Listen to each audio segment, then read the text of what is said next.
A wonderful evening to each and everyone. This is Live with Mama Coco, lifestyle show. You know it's life and style, but this is Mama Coco.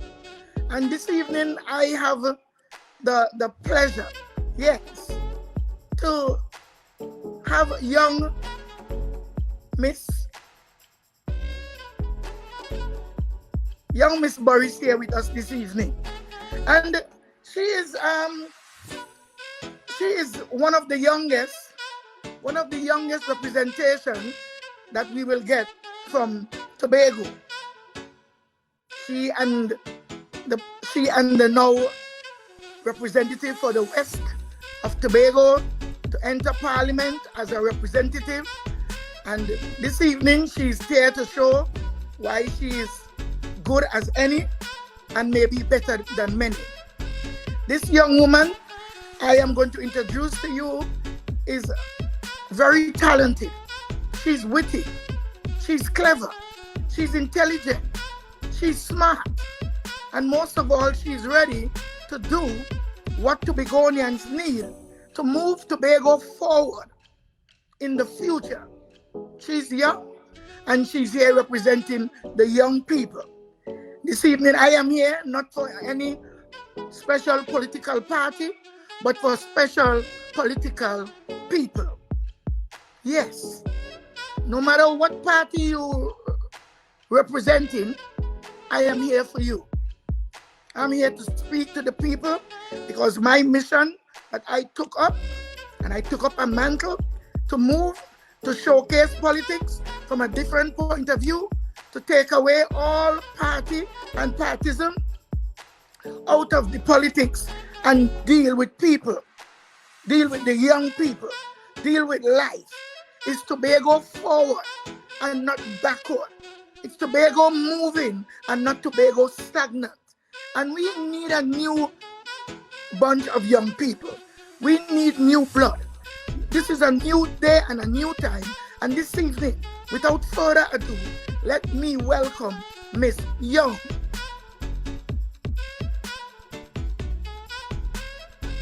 Miss Young, Miss Burris. She's young as... Welcome, Miss Burris.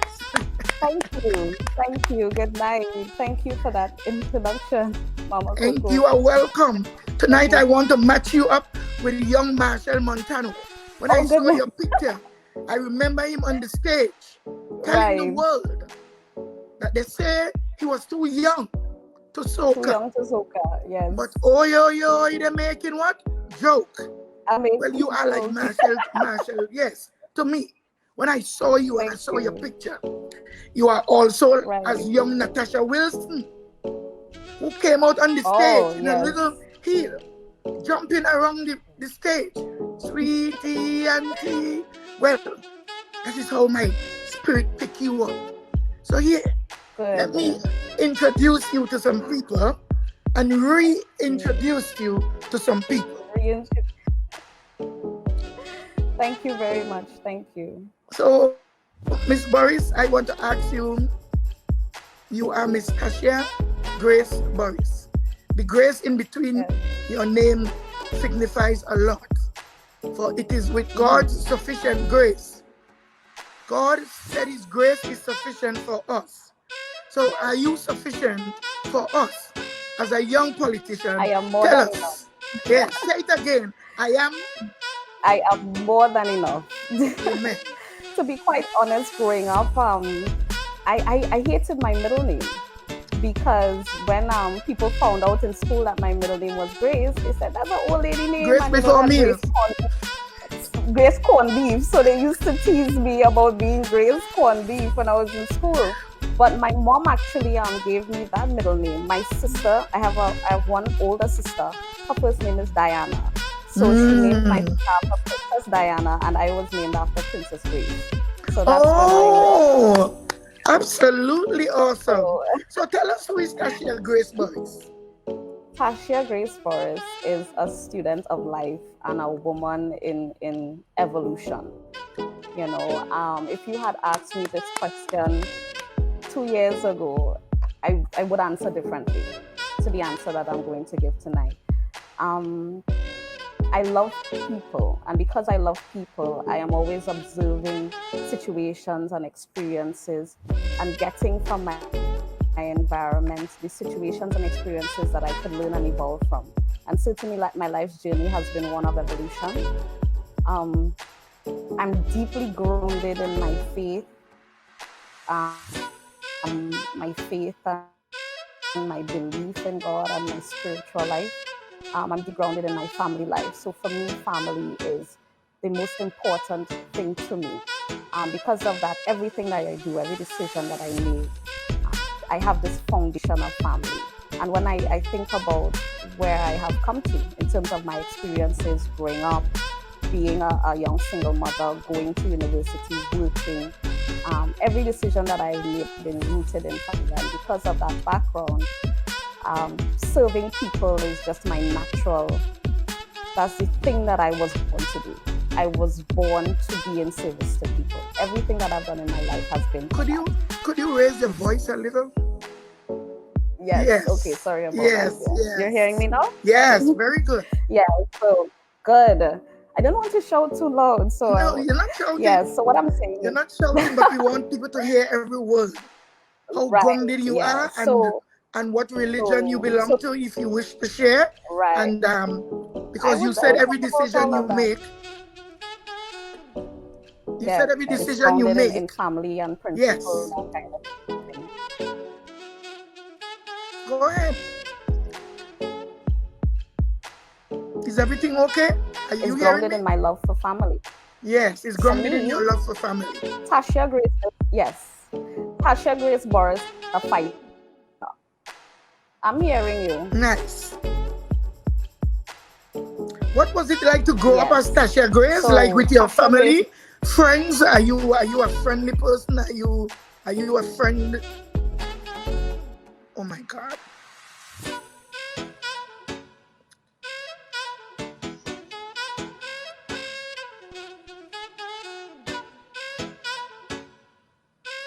Good night, Alan John. Macall Marika, good night, Mama Coco and Tashia. PDP. Hey, Luke Lashley say, how are you doing? Very good, Luke. Waiting for Tashia to come back on. Alan is saying good night, Mama. I lost you for a second. I know. We missed you though. We missed you. So yes. I was running up some little questions that popped up to keep us in tune. So I was asking how you grew up.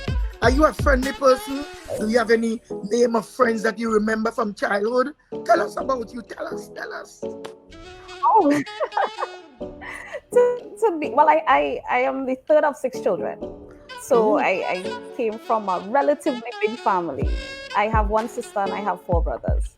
So when I went off to school, I didn't really have too much friends, not because I didn't want to have friends, but because when I went home, I was always surrounded by people. So I never felt lonely.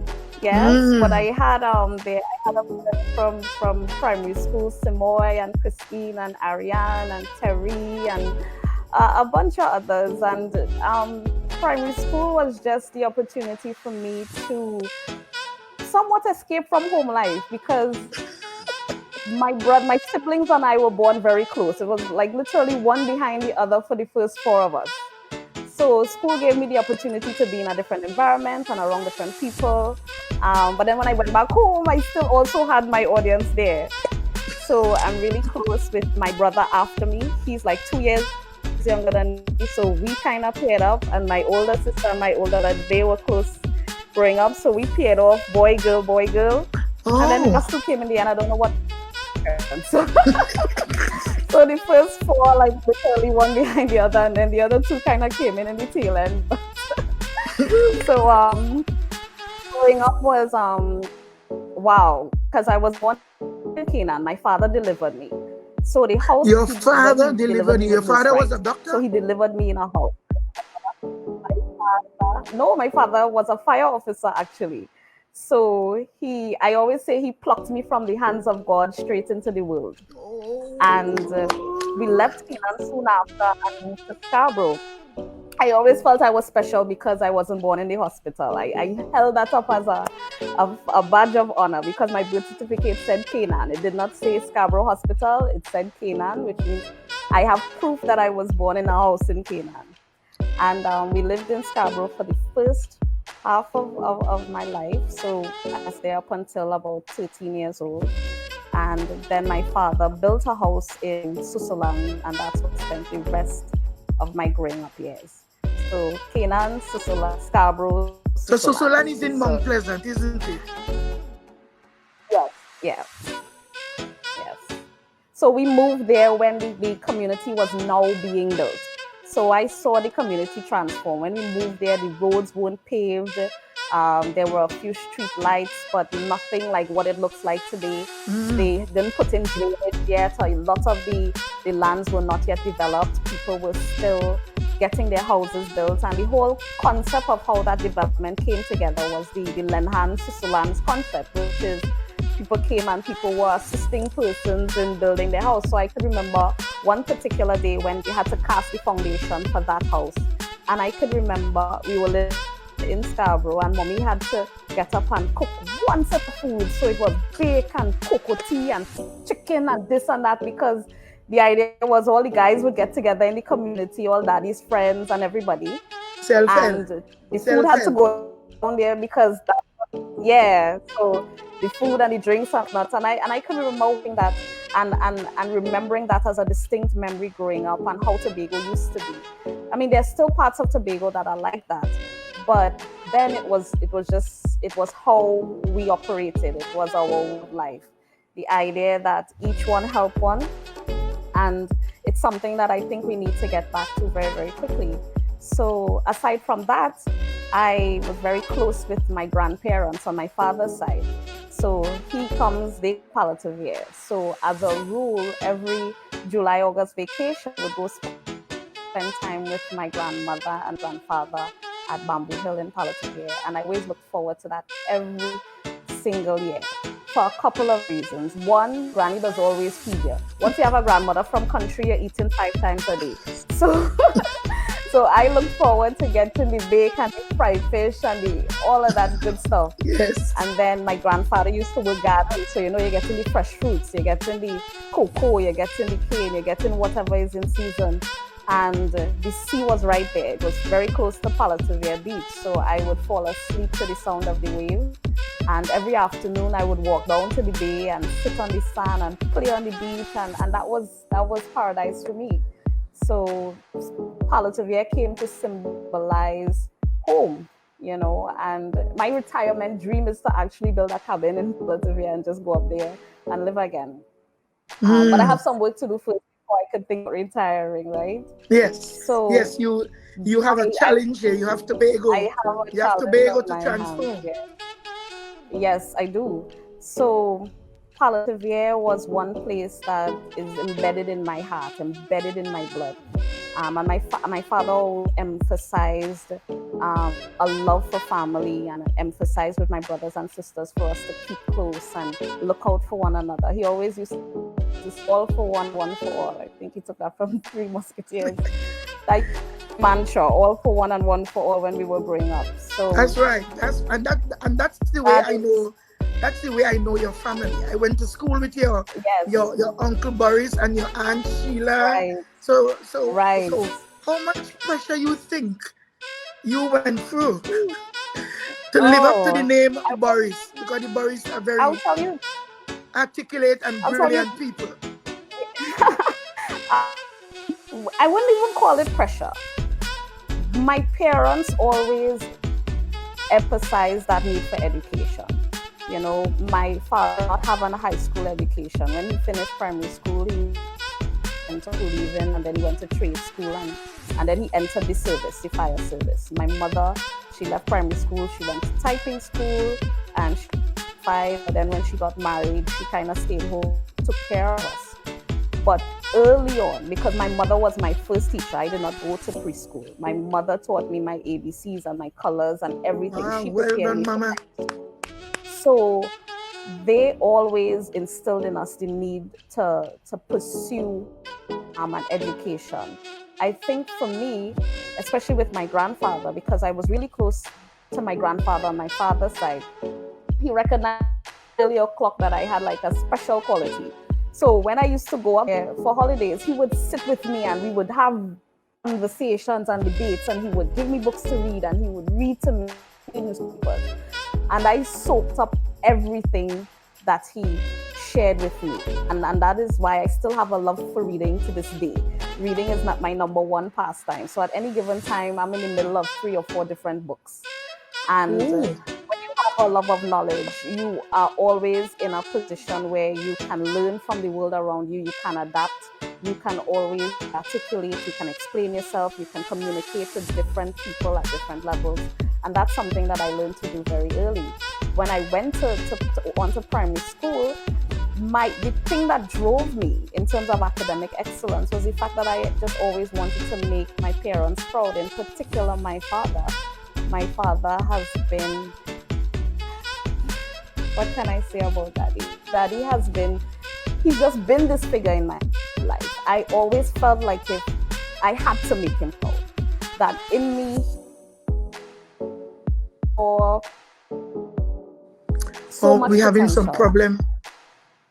Felt like if my father was one person that I couldn't life. When I went to school, Tashia, we're having a little problem, some breaking up here with you. Yes.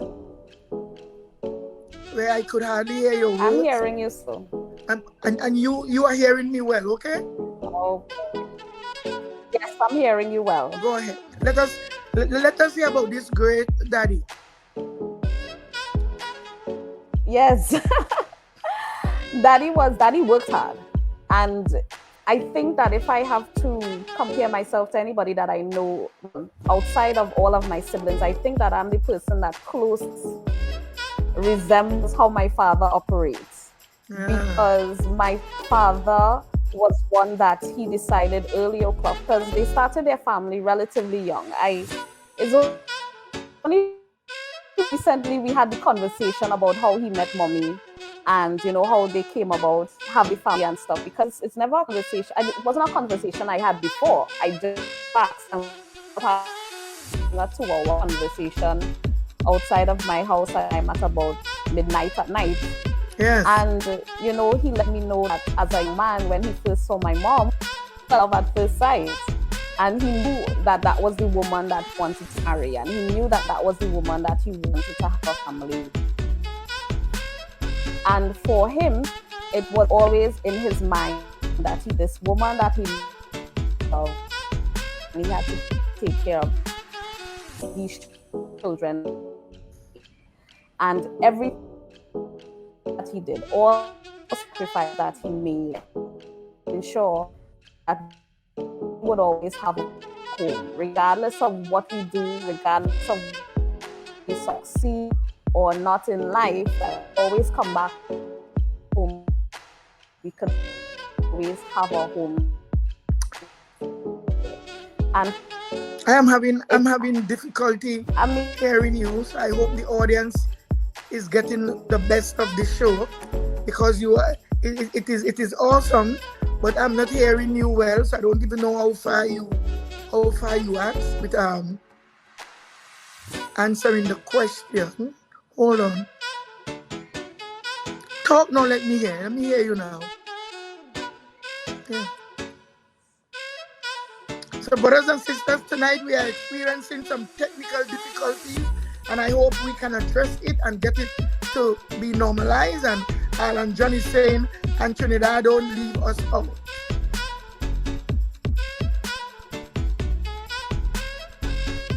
Will and Ivan said good night, everyone, and good night, Mama Coco and the Honorable Miss Tashia Burris, next Member of Parliament. God bless you. Well, you speak it into existence. You pray that God have his way. Joan Cummins is saying, good night, Mama Coco. Peace and blessing to you and everyone on live streams. Together, we aspire, and together, we will achieve. Amen.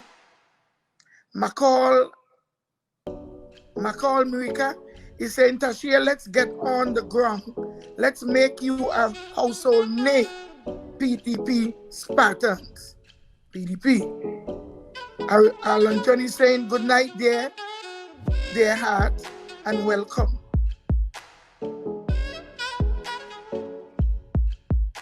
Shelly Barron is saying, good night, Mama Coco and viewers. Good night, Shelly. Ria Francis is saying, Spartan. Space I. Oh, yes. Special. No, Crystal Lynch, Lovell is saying, poor connection. Yeah. Yeah, I'm so sorry that's happening. She's coming back now. Hey, hey, hey. Having issues with the connection tonight. Are you back? I'm hearing you. I'm hearing you. Just a little low. The pitch is very low. Alicia Roberts is saying the connection seems poor. Yeah, very poor. William Ivan Nurse is saying you have a beautiful smile. That is God's grace inside of you. And with that smile, I know that Tobago is in good hands by God's grace, and grace Tobago will have. Sufficient grace, yeah, my dear. She's coming back. I get so excited for her to come back.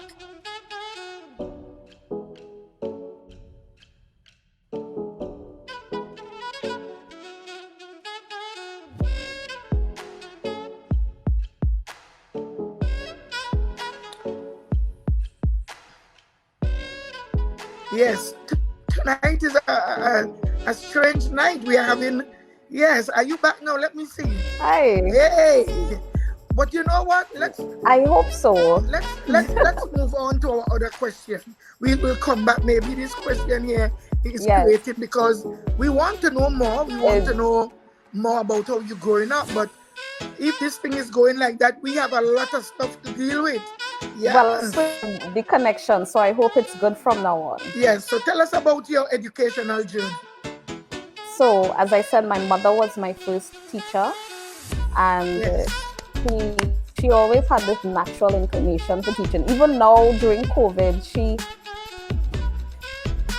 stepped up and she has my daughter. So what she did with me, she's doing with my granddaughter for me right now. She's giving me the opportunity to be able to campaign and that kind of thing. So she has taken over the schooling of my daughter in the absence of her being able to go to school physically. And I'm so thankful to her for doing that and being my support, both her and my father in this time. So my mother was my first teacher. I started off at the Scarborough Roman Catholic School. So old Scarborough R.C. uptown, not the new building my daughter is at now. And I spent 7 years there. And some of my favorite teachers in Scarborough R.C., I would name them Sir Phillips, Miss Acqui, God rest his soul. Yes. Dillon, McFarlane. Yes. Who else? Miss Bing. Yes, Scarborough R.C. was Miss Boatswain. Oh, Miss Boatswain, yes. I had some really not a police officer. That's Mr. Hislop, I think. Oh, Hislop. Okay. But Miss Boatswain, I think she's a school supervisor now, I believe. But I had some awesome teachers at Scarborough R.C. Very, very committed, very much in love with teaching. And they set a great foundation for me going forward. I especially have to thank Miss Dillon, Miss Jackie Dillon. Yes. She actually activated my love and Miss Mitchell, my love for storytelling. So it was Miss Dillon who dug out that talent out of me and molded me into a storyteller. And it was because of her I won the National Storytelling Championship in 1996. Hello, so I have always... So I would like to say that I am a storyteller. I love to tell stories. So when I meet people, I always have a story to tell and try to engage people because it's easier to get somebody to remember the thing that you're trying to sell them if you can sell them a good story. That's right. You know? So after Scarborough R.C. school, I passed for Bishop's High School. I actually came third in the common entrance exam that year. So I went on to Bishop's High School, where I spent 5 years. Some of the teachers at Bishop's High School who were near and dear to my heart, Miss McKenna and Miss Darbro and Miss Tom and Miss Armstrong, the principal who was there when I went in at the time, Mrs. Armstrong. She was especially beautiful to me. Even my first form teacher, Miss Lois Leslie and Miss Sue, Bishop's High School. And it just added to what I experienced at Scarborough R.C. So it seems to me like Bishop students in the past and Bishop student now and maybe Bishop student in the future, you guys have excelled well. My daughter is also a past Bishop in the future. Yes. So congratulations and cheers to Bishop's High School Tobago. And I'm not going to say that they're the only school past Bishop student. That brings out, yes, that brings out the best. But for now, we are here cheering Bishop. Yes. So we have great schools. They are the premier institutions. So yes. So between Scarborough R.C. and Bishop's High School, everything that was required for me to be a success, that foundation was laid perfectly. In terms of my love for knowledge, my thirst for education, my thirst for research, my debating skills, everything that I needed to succeed in life, I learned between those two places. So when I graduated in 2002 as class valedictorian, I had all these beautiful hopes and dreams. The plan was to write SATs and go on to the US and pursue education in a foreign country. I had all of these plans, but then you know what? Sometimes God and life has a bigger plan for you. And it didn't happen like that. But everything that happened to me has happened for a reason, and it has brought me to where I am today, to be the person that I need to be for this fight that I'm in right now. So wonderful. Wonderful. So in your educational journey, let us know about your adult educational background also. Right. So after I graduated from Bishop's High School, a couple months later, maybe less than a year later, I got pregnant. And I had a son. I had him in December of 2003. So I graduated in July of 2002, and I had my son in December of 2003. So let's put a bookmark, two bookends right there. Right? So you had that has to be discussed. Otherwise, you had a pause, and you bring a child into the world as a teenager. Right. As a teenager. So yes. Yeah, so life had to be reevaluated. So you had a pause I was 18, so I was still a teenager. You had a pause there that didn't remain a pause. I had a pause. It was a comma. No. In fact, actually, it wasn't a full stop. It was an exclamation point, and then the continuation. The thing galvanized me. You know, that literally. Amen. Having my son at the age that I did is the reason why I am so qualified for today. Because having my son was the singular focus. I said I have to create a life for him.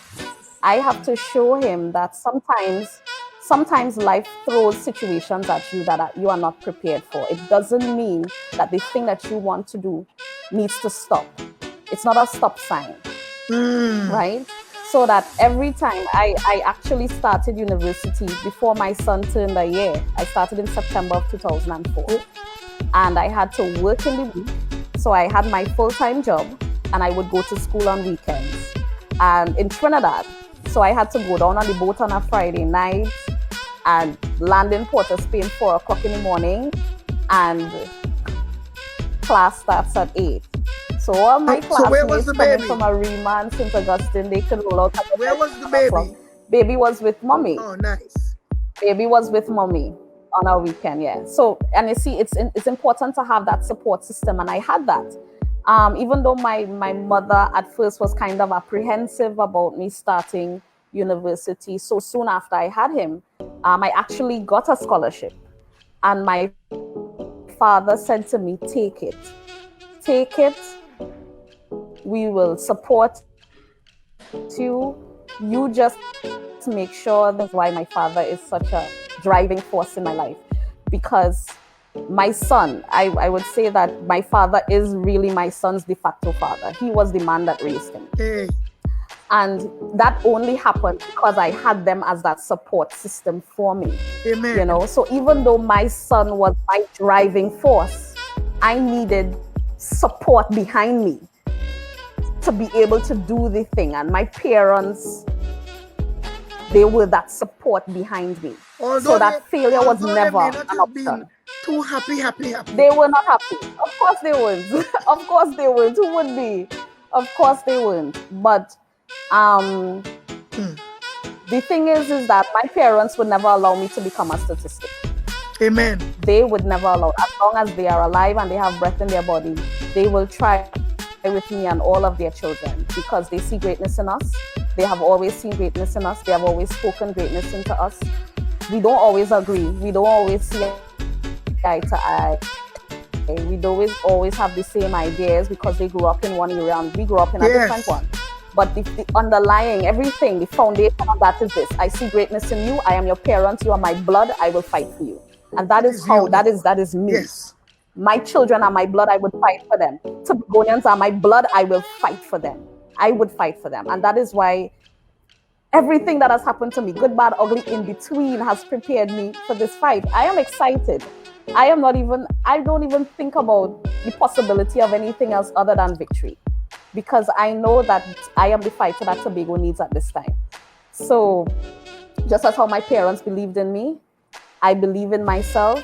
I believe in the people of Tobago that this is the time and this is our time. And I want to be their voice and I want to be their representative. So having that experience, going down on the boat, having to, sit down on the promenade until the sun come up to go to school. And it was not just myself, it was us and a bunch of other young Tobagoanians who, because that was in the early part of when they started GATE. So, a bunch of us from the same year group, we decided, because Tobago didn't have tertiary level educational opportunities at the time. There was no COSTAT campus and all of these things. So if we wanted to get educated, we had to go to Trinidad. So that was a sacrifice we had to make. Some of us had families already. So we had to work. There was no situation where we could just, go to UE and go to UE full time and pick up and leave Tobago. We couldn't. We had to do the both. And that takes sacrifice, that takes energy, that takes so much from you, but it teaches you so much, because we banded together during that time. We looked out for one another, but at the same time, we recognize we can't let our children go through this.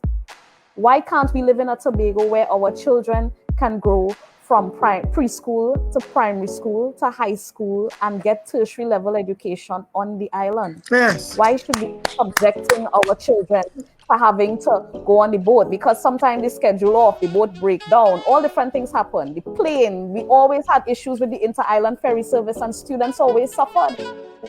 And some students suffer on family places to stay. Those who are yes. Yeah. You can't find a accommodation if you don't have family in Trinidad. You have to pay out of pocket. We didn't have much time. We didn't have that kind of disposable income. We still don't. And the thing is, we're still having those issues. Students today can still tell you that they're still having those issues. And I'm talking about, I went to university in 2004. This is 2020. This is 16 years later. Why are we still having this conversation? With all the technology we have, with all the money that passed through Tobago, with all the resources that we have, with all of the eminently qualified Tobagonians who we have, who are willing to come back and contribute. For those who are still here, who are willing and able to contribute, why are we still having this conversation about access to educational opportunities for Tobagonians on a level playing field? Because somebody who is coming marine go to sit in their bed 7 o'clock in the morning, a Tobago student back in the day had to board the boat 9 o'clock at night, 10 o'clock at night. You can't get no sleep on the boat. But you know what happened? That also made me ensure that I failed no course. Exactly. So you're tired, you're stressed, all different things. But you know what? Tobagonians have a resilience. Everything that life throws at us, we have that ability to raise. We have that ability to surmount obstacles. We have that ability to just top classes. And that's what I did. Right? I graduated with upper second class honors. I never failed a course. I finished my degree in 3 years. And when I was crossing that stage, that little boy and my mother and my father were in the audience. And that at the time, that was my greatest accomplishment. When I looked at my son's face and he was so proud of me, it's just everything I do for my children. But certainly the fact that I was able to, because I always felt that by getting pregnant that I really let down my parents. And it's something that I did for a very, very long time. Because I felt like especially my father, that he had so much faith in me, and I felt like if I let him down with the decisions that I made, and I mean, I could talk about the why, but the thing is, it doesn't really matter, It doesn't matter right now. I made a decision on my own, How you were treated by your peers, like your classmates and young people like you? To be quite honest, when I got pregnant, I kind of shut everybody up. Oh, you did it shut down? Yes, I did that, yeah. Because people, they judge you, but they don't know why you did what you did. And nobody bothers to really find out from you, except if they want to make comments or bacchanal. That's right. So for me, I'm a very, very private person. To this day, I'm a very, very private person. I could speak about my life, but when it comes to allowing somebody to speak something into my life that I know is not true, I prefer to just build that wall immediately. Yes, because I don't allow anybody to speak into my life.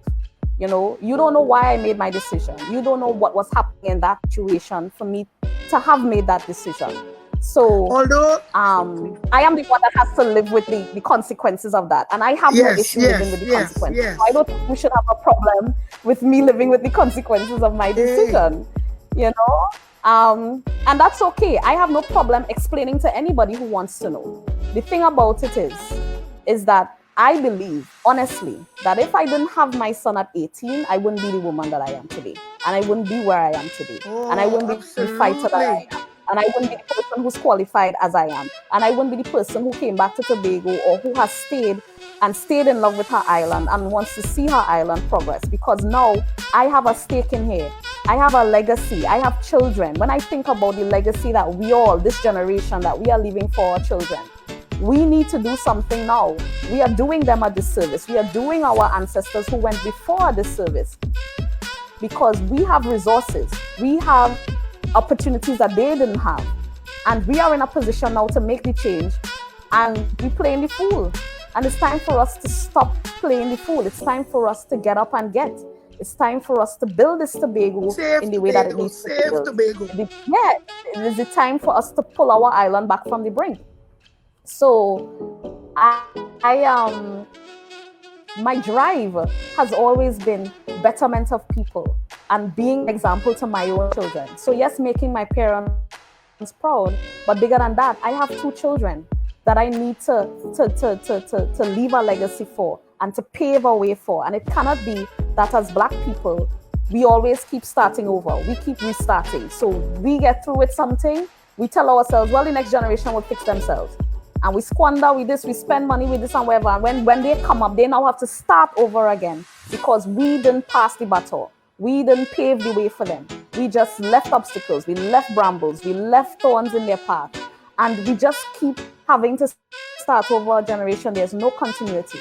And the buck has to stop with us. The generational curses have to be broken with us. We have to begin for the last time. Because when we leave, when we go forward, when we break free of whatever it is that is holding back, there is no looking back. There is no turning back. that whoever comes behind us, because we will die and we would leave them, that when we die, we put them on solid footing to continue the journey. That going down the road, our generations would look back and say, you know what? We had the courage to be different, to disrupt the status quo. We had the courage to start the revolution, and it didn't end with us. We had the courage to pass it on. Could go forth and be great, and it's just starting that lineage of greatness. But it must start somewhere, and it has to start with us, with those of us who are still here, with those of us who still have energy. Amen. Amen. Well said, well together. So you are ready to bring the fight to the origin, to the today Tobago House of Assembly. You are ready to bring the fight to the Parliament of Trinidad and Tobago. I'm ready to take it to them. Yes, you are ready for Trinidad. You are ready to speak life into possibilities for the people of Tobago through representation for Trinidad and Tobago, from Trinidad. I feel it. I feel like you are ready. You are ready to speak life into the situation that we have going on right now, where, so tell us about your work experience over the past 17 years. Ooh, so I actually got my first job at 17, right before as soon as I left high school, I went straight into the world of work. So my first job was as an assistant youth coordinator at the Young Men's Christian Association. YMCA. To be YMCA. Yeah. So volunteer work was my first foray into the world of work, and that's where I fell in love. Because when I was in high school, I was part of the Young Leaders Program. So two of the things that are near and dear to me, environmental issues and issues affecting young people. So when I started work at the YMCA, it opened my eyes to the issues affecting young persons in both Tobago and Trinidad, because I had the opportunity to work in Tobago and I also had the opportunity to work in Trinidad. And I recognized a couple things. I recognize that one, we are very, very blessed in Tobago. Mm-hmm. In Trinidad, a young person is faced with the prospect of a shortened life because they may grow up in a crime-ridden area. They are exposed to gangs. They are exposed to drugs, and hard drugs at that. They are exposed to abuse of different kinds. They are exposed to prostitution. Young people were put out. Even back then, when I was just 17, I met young people at the Y. They had a walk-in program where street children, because Trinidad had a huge street children population, they had a walk-in program where these children could come off the street, they can get a bath, they can get a change of clothes, they can get a meal. And it's like a transient population. These children were basically kicked out of their homes, or, they came from broken family situations. They walk away, and they were just living on the streets and kind of eking out a living however they could. And when I met young men who there was one young man in particular who I met during that time. He actually used to sleep with other men to be able to get money to buy food to eat and that kind of thing. And coming from Tobago, where that you never see that. You don't see children sleeping on the street in Tobago. So seeing that at that age made me seriously recognize, yes, we have our issues here, but we are very, very blessed because we still have some semblance of community. That even if a family breaks down, a community is still willing to step in to help people. A community is still willing to step in to kind of shield young persons and try to help them. Shame out of the family. You know what it is? Yes. We still have that here. We still have that here. In Trinidad, it is a dog-eat-dog world. So for me, very early, I knew that as a young person working at the Y, and then honing my love for, or my passion for young people, I need to be their advocate. I need to be their voice. I need to be their fighter. I need to be, their beacon of hope. I need to be their shield and their sword. And that was the start, and it's never stopped. Because after the Y, I went on to the Department of Youth Affairs as a youth auxiliary working in communities. So my community that I was in charge of was Canaan, Bonaccord District, where I was born, and Bethel and Blackrock. So at that time you started to receive a salary? Yes, well, I was working at the Y for a salary, and then I went on to the Department of Youth Affairs. I heard volunteering. No. But through the YMCA, I was able to volunteer with other organizations because they have a network of organizations that they work with. So that staff from the Y were able to network with those organizations. So when they had events and when they had programs running, as a Y staff member, you could volunteer with those organizations. So I also got that opportunity. In Tobago, I got the opportunity to volunteer with at the time the Tobago HIV/AIDS Coordinating Committee, because there was a thrust at that time in terms of education on HIV/AIDS issues. So as a young person, I could remember one of the first events that I did. I was at Buku for the goat race, and we had a booth set up, and pamphlets and condoms and stuff like that. And I had to do a condom demonstration. And trust me, what do you use to do the demonstration? I had to use a dildo, and it was so scary. My hand was oh my goodness. I practiced it, and I said, okay, I could do this. And then when I actually went out in public, and especially, the older guys, they would gravitate towards this thing and look at my size, because I really looked like a child back then. I said, what do you know about that? And stuff, but I think I held my own that time. But the thing is that again, just allow me to broaden my perspective, so that for me, Tobago is like the perfect place for revolution. It's the perfect place to mold our first world society, because right now we have the right size of population. We have the resources. I want to fight for some more money for us so that we can make some proper investments, that we can build some sustainable industries, but we can make certain interventions at the community level so that we can grow our young people, that the things that I went through as a youth and that I'm seeing other young people worldwide going through, that we are able to arrest them very early o'clock in Tobago, because we put things in place, we plan, we execute, and it's not for a lack of we're getting the same people. problem it's again, not for a lack of ideas. We're getting the same problem We're getting again. the same problem. Yes. Yeah.